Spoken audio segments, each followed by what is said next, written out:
3000 աշխատատեղ, տարեկան ավելի քան 4 միլիարդ դրամ հարկ, ամառվա ցերեկային ժամերին էլ երկրում արտադրվող էլեկտրաէներգիայի միջև 85%-ի ապահովում։ Արևային ոլորտի իրական պատկերն է Հայաստանում, բայց սա վտանգված է։ Արևային ընկերությունների ներկայացուցիչները կառավարությանն առաջարկում են նստել սեղանի շուրջ ու ինտենսիվ երկխոսություն սկսել ձեռքբերված հաջողությունը չկորցնելու, զարգացնելու հարցում։ Այսօր բավականին մեծ թափ է ստացել արևային համակարգերի օգտագործումը եւ սուբսիդավորման դադարեցումը կարող է բացական եւ ոչ թե կարող է հաստատապես ասում եմ բացական կազմի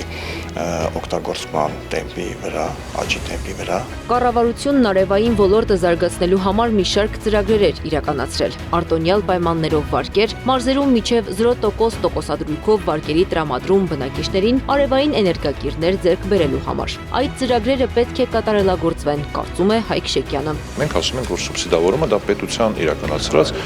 հաջող ծրագրերից մեկն էր։ Նման ծրագրերը շատ չեն, եթե դուք մտաբերում եք։ Եվ հաջող ծրագրի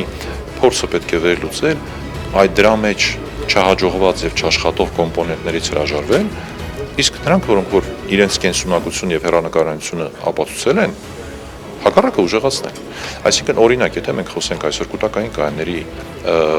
սուբսիդավորման, ձեռքբերումը վարկավորման, այդ սուբսիդավորման կոմպոնենտի մասին դա խիստ անհրաժեշտ է։ Հայաստանին հաջողվել է ճիշտ գործածել արևի էներգիան։ Տարածաշրջանում առաջատար դիրք է զբաղեցնում։ Էներգետիկ կայունությունը տնտեսապես ձեռնտու եւ անհրաժեշտ է մեր երկրին։ Արևային ոլորտի առաջատար ընկերությունների ղեկավարներից Հովհաննես Արիստակեսյանը մի քանի ծրագիր է առաջարկում։ Էներգիայի կուտակիչների լայն կիրառություն, սակագնային քաղաքականության վերանայում, ցերեկային ժամերին էլեկտրամոբիլների լիցքավորման խթանում, էլեկտրաէներգիայի մասշտաբային սպառման կենտրոնների ստեղծում, ինչպես նաեւ սուբսիդավորման ծրագրի շարունակություն։ Կարծում եմ, որ պետություն մասնավոր համագործակցության արդյունքում մոտ ժամանակներս կարողանանք մեր տեսլականին համապատասխան տալ լուծումներ, որպեսզի նմանատիպ ծրագրերը շարունակական լինեն։ Ոլորտի առաջատար ընկերություններն առաջարկել են համապատասխան ասոցիացիա ստեղծել, մասնագիտական խումբ ձևավորել եւ կառավարության հետ ակտիվ մասնակցություն ունենալ ինչպես խնդիրների վերլուծության, այնպես էլ լուծման տարբերակները մշակելու գործում։ Նոր աշխատատեղեր,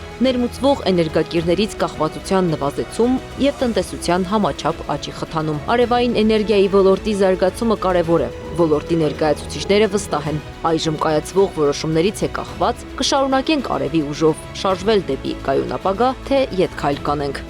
Անի Աբաղյան, Սամվել Իսրայելյան, Գեղամ Ղազարյան, ABC Media։